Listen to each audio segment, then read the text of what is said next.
அனைவருக்கும் வணக்கம். சட்டமன்ற தேர்தல் அனௌன்ஸ்மெண்ட் ஆனது மார்ச் 15 வெளியானது. அதன் பிறகு ஒவ்வொரு சட்டமன்ற தேர்தலுக்கு உண்டான எல்லா அரேஞ்ச்மெண்ட்ஸும் பண்ணிட்டுருக்காங்க. இப்போ வந்து பயிற்சி வகுப்பு தமிழ்நாடு சட்டமன்ற தேர்தல் 2026 தொடர்பாக தென்காசி மாவட்டத்தில் உள்ள தேர்தல் பணியாளர்களுக்கு பயிற்சி நடத்தும் இடங்கள் பின்வருவாங்க. சங்கரன்கோவில் தனித்தொகுதி, அதில் வந்து கோமதி அம்மாள் மெட்ரிகுலேஷன் பள்ளி சங்கரன்கோவில். வாசுதேவநல்லூர் தனித்தொகுதியில் எஸ் வீராசாமி செட்டியார் பொறியியல் கல்லூரி புளியங்குடி. கடையநல்லூர் ஸ்ரீராம் நல்லமணி யாதவ கல்வியியல் கல்லூரி கொடிக்குறிச்சி. தென்காசி தொகுதி MKVK மெட்ரிகுலேஷன் மேல்நிலைப் பள்ளி தென்காசி. ஆலங்குளம் சர்தார் ராஜா பொறியியல் கல்லூரி அத்தியூத்து ஆலங்குளம்.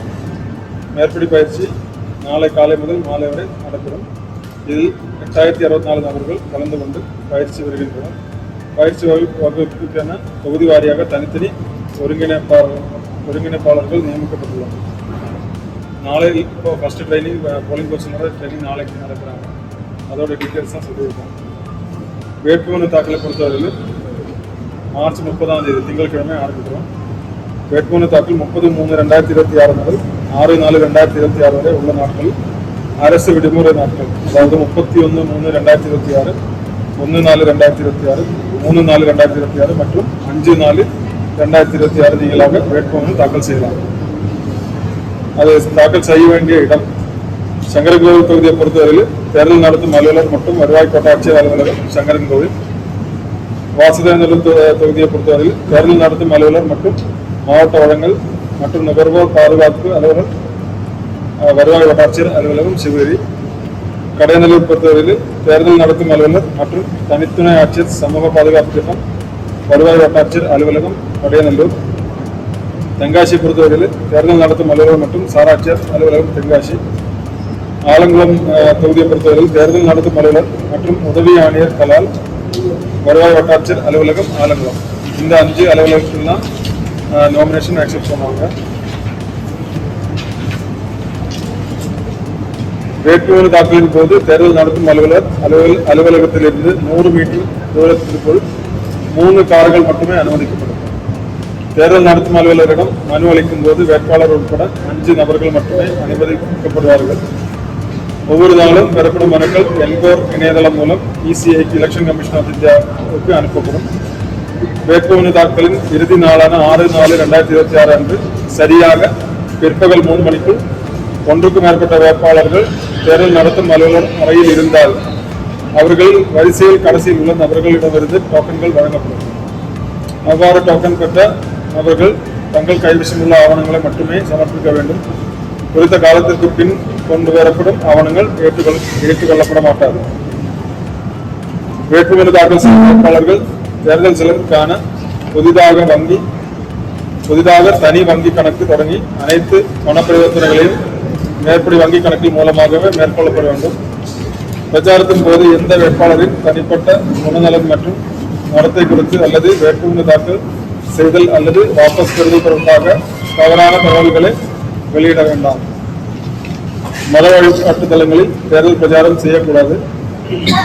ஒரு வேட்பாளர் பிரச்சாரம் செய்து கொண்டிருக்கும் இடத்தின் வழியாக மற்ற கட்சியினர் ஊர்வலங்கள் நடத்தக்கூடாது. மேலும் ஆயுதங்கள், தவறாக பயன்படுத்தக்கூடிய பொருட்களை எடுத்துச் செல்லக்கூடாது. முன் அனுமதியின்றி ஒலிபெருக்கிகள் பயன்படுத்தக்கூடாது மற்றும் இரவு 10 மணிக்கு மேல் பிரச்சாரம் செய்யக்கூடாது. இது மட்டும் இல்லை, இது ஒரு சில இது மட்டும்தான் சொல்லியிருக்கிறோம். மற்றது தேர்தல் நடத்த விதிகளை அனைத்தும் கடைபிடிக்க வேண்டியது அவசியமாகிறது. MCC விதிமீறல்கள் இதுவரைக்கும்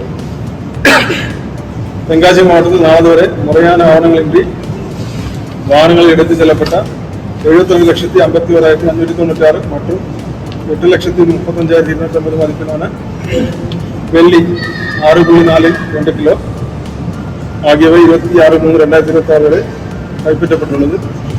கைப்பற்றப்பட்ட தொகையில் ஆவணங்கள் சரிபார்ப்பிற்கு பிறகு ரூபாய் 66,89,766 உரிய நபர்களும் மீள ஒப்படைக்கப்பட்டுள்ளது. இதை பொறுத்தவரையில் ஒரு டிஸ்ட்ரிக்ட்ல கிரீவன்ஸ் கமிட்டி இருக்கு. அந்த கமிட்டி சரிபார்த்து அதுக்கு தேவையான ஆவணங்கள் இருக்கு. அது ஜெனுவனாக தெரிகிற பட்சத்தில் அது விடுவிக்கப்படுகிறாங்க. புகார்களை பொறுத்தவரையில் மாவட்டத்தில் ஒரு கண்ட்ரோல் ரூம் இருக்கு. அந்த கண்ட்ரோல் ரூமில் வந்து வரப்பட்ட புகார்களோட டீட்டெயில்ஸை சொல்ல போகிறேன். தேர்தல் அறிவிக்கப்பட்ட 15/3/2026 முதல் தென்காசி மாவட்ட ஆட்சித்தலைவர் அலுவலகத்தில் தேர்தல் கட்டுப்பாட்டு அறை இயங்கி வருகிறது. மேற்படி கட்டுப்பாட்டு அறைக்கு 26/3/2026 மாலை வரை வரப்பெற்ற புகார்கள் விவரம். சிவிஜில் வந்து 19 கம்ப்ளைண்ட் வந்திருக்கு. கால் ஃப்ரீயில் 23 கம்ப்ளைண்ட். 1950 அதில் வந்து 346. அதில் வருது பெரும்பாலும் வாக்காளர் பட்டியல் தொடர்பான விசாரணை மற்றும் புகார்கள். எல்லாமே உரிய காலத்திற்குள் முடிவெடுத்திருக்காங்க. இப்போ எதுவும் நிலுவையில் இல்லை.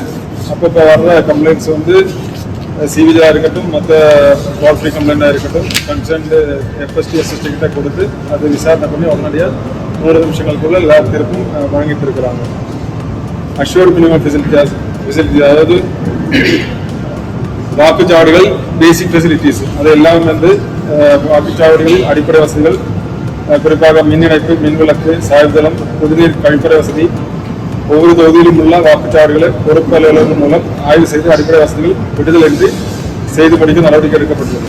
ஸோ இப்போ எல்லா தொகுதியிலும் இருக்கிற எல்லா வாக்குச்சாவடிகளும் அலுவலர்கள் போய் இன்ஸ்பெக்ட் பண்ணிட்டு இருக்காங்க.